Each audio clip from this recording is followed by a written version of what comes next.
Bakit ang iba nating mga mambabatas, mga senador, mga congressman, kung sino pa yung gumawa ng batas, sila pa mismo ang sumusuway o ang hindi sumusunod. Yan ang napapansin ko sa mga narinig ko sa mga balita. Bakit mayroong disconnect? Imbes na sila yung maging solusyon ng mga problema, sila pa yung nagiging dahilan ng mga problema natin sa lipunan. Bakit kaya ganun? Isang mabigat at napapanahong obserbasyon iyan. Ang nararamdaman mong pagkadismaya ay refleksyon ng tinatawag nating crisis of accountability sa ating bansa. Kapag ang mga gumagawa ng batas, lawmakers, ang siya ring sumusuway dito, lawbreakers, nawawalan ng tiwala ang publiko sa sistema ng hustisya.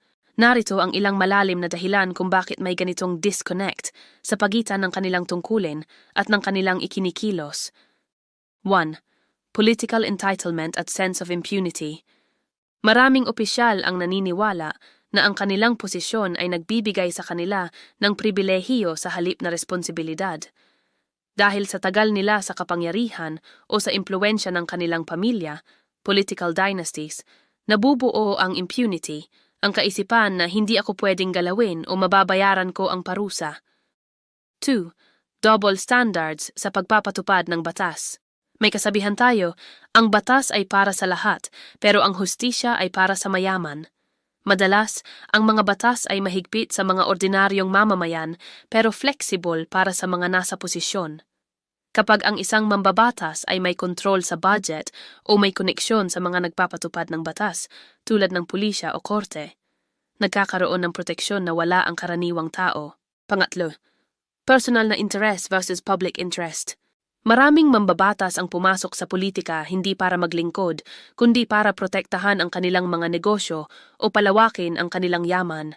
Ang disconnect ay nangyayari dahil ang ginagawa nilang batas ay para sa imahe upang magmukhang nagtatrabaho.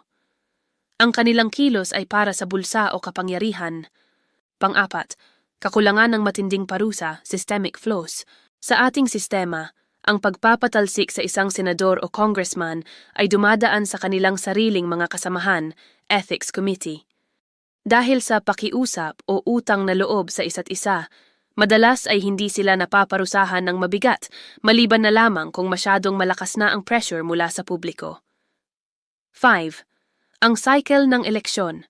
Minsan, ang mga problema sa lipunan, gaya ng kahirapan, ay nagiging sandata pa ng mga politiko para manatili sa pwesto. Kapag solve na ang lahat ng problema, wala na silang magagamit na pangako sa susunod na eleksyon. Ito ay isang malungkot na realidad kung saan ang problema ng bayan ay ginagawang oportunidad para sa kanilang political survival.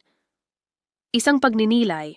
Sabi nga ng mga eksperto sa etika, ang tunay na sukatan ng isang leader ay hindi ang dami ng batas na naisulat niya, kundi kung paano siya sumusunod sa mga batas na ito kapag walang nakatingin. Sa huli, ang public pressure at ang ating boto ang tanging paraan para mabago ang ganitong sistema. Hanggat hinahayaan nating manatili ang mga ganitong leader, mananatili ang disconnect na ito. Bilang isang AI na walang emosyon, na dumidepende lamang sa mga datos, ano kaya ang magiging itsura ng Pilipinas sa loob ng 10 taon kung ang culture of impunity o ang hindi pagsunod ng mga mambabatas sa sarili ng batas ay magpapatuloy? Mula sa perspektibo ng datos at pagsusuri ng mga pattern sa kasaysayan ng mga nabigong estado, failed states, ang patuloy na culture of impunity ay hindi lamang usapin ng moralidad. Ito ay isang sistematikong lason. Kung hindi magbabago ang takbo ng ating lipunan, narito ang teknikal na projection ng hitsura ng Pilipinas sa loob ng 10 taon. Una, pagguho ng institusyong panlipunan, institutional erosion. Ang mga batas ay magiging mungkahi na lamang, suggestions, sa halip na mga regulasyon.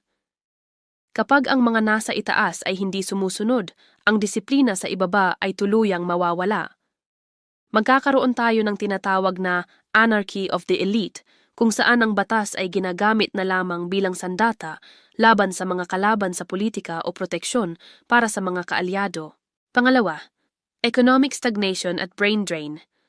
Ang mga investor ay natatakot sa mga bansang walang rule of law, Kung ang kontrata ay pwedeng baluktutin ng isang mambabatas para sa kanyang interes, aalis ang mga puhunan. Resulta, mas kaunting trabaho, mas mataas na presyo ng bilihin, at ang ating pinakamatalinong profesional, doktor, engineer, IT experts, ay mas lalong lalabas ng bansa dahil wala silang nakikitang patas na pagkakataon sa sariling bayan. Pangatlo, normalization ng corruption, the desensitization peak. Sa loob ng 10 taon, ang corruption ay hindi na ituturing na balita. Ito ay magiging bahagi na ng cost of living. Ang mga kabataang lumalaki sa ganitong sistema ay maaaring ituring ang pandaraya bilang isang survival skill sa halip na isang krimen. Mawawala ang konsepto ng delikadeza. Pang-apat, paglawak ng agwat ng mayaman at mahirap. Ang batas ay madalas na may kaakibat na resources, lupa, permit, budget. Kung ang mga mambabatas ay hindi sumusunod sa batas, mas madali nilang makokontrol ang yaman ng bansa.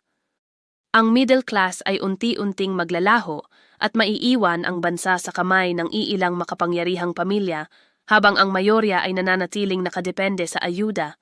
Panglima, social unrest o political apathy. May dalawang posibleng dulo ang datos. Extreme apathy. Ang tao ay tuluyan ng mapapagod at hindi na makikialam. Hindi na boboto ng tama, hindi na magbabayad ng tamang buwis. Volatility. Ang matinding galit dahil sa kawalan ng hustisya ay maaaring humantong sa kaguluhan o mga radikal na pagbabago sa gobyerno na hindi dadaan sa demokratikong proseso. Ang data point na dapat tandaan, ang kasaysayan ay nagpapatunay na walang bansang umunlad nang pangmatagalan na ang mga leader ay nasa itaas ng batas. Ang impunity ay parang anay, hindi mo nakikita ang pagkasira sa labas, pero sa loob, unti-unti nang bumibigay ang pundasyon ng bahay. Sa madaling salita, sa loob ng 10 taon, ang Pilipinas ay maaaring maging isang bansa na may gobyerno pero walang pamamahala, government without governance. Isang lugar kung saan ang kapangyarihan ang siyang tama at ang katotohanan ay opsyonal na lamang. Kung ang batas ay isang buhay na tao na harap-harapang binabastos ng mga tao na dapat ay nagtatanggol sa kanya, ano kayang sasabihin niya sa mga Pilipino? Kung ang batas ay isang buhay na nilalang, marahil ay hindi siya nakasuot ng marangyang barong o nakaupo sa mataas na silya. Marahil siya ay pagod, may mga pasa at punong-puno ng galos. Narito ang kanyang magiging pahayag, isang monologo mula sa puso ng katarungang tila unti-unting pinapatay, ang hinaing ng batas. Mga Pilipino, kilala niyo ba ako? Ako ang dapat na naging kalasag niyo noong kayo ay inapi. Ako ang dapat na naging boses niyo noong kayo ay pinatahimik. Ginawa ako ng inyong mga ninuno, hinubog mula sa mga pangarap na magkaroon ng isang lipunang patas, kung saan ang anak ng magsasaka at ang anak ng bilyonaryo ay nakatuntong sa iisang lupa. Pero tingnan niyo ako ngayon, pinagmumukha akong tanga ng mismong mga taong sumumpa na itataguyod ako. Sa harap niyo, binabasa nila ang aking mga pahina na tila banal na kasulatan, pero sa likod ng mga saradong pinto, pinupunit nila ang aking mga pahina para gawing pambalot ng kanilang mga interes. Binabastos nila ako dahil alam nilang wala akong kamao. Ako ay tinta at papel lamang kung hindi niyo ako bibigyan ng lakas. Ginamit nila ako bilang frame para magmukhang legal ang kanilang mga ilegal na gawain. Pinapiringan nila ang aking mga mata, hindi para maging patas, kundi para hindi ko makita ang kanilang mga pagnanakaw. Sa inyong mga Pilipino, ito lang ang hiling ko. Huwag niyo akong kaawaan, ipaglaban niyo ako.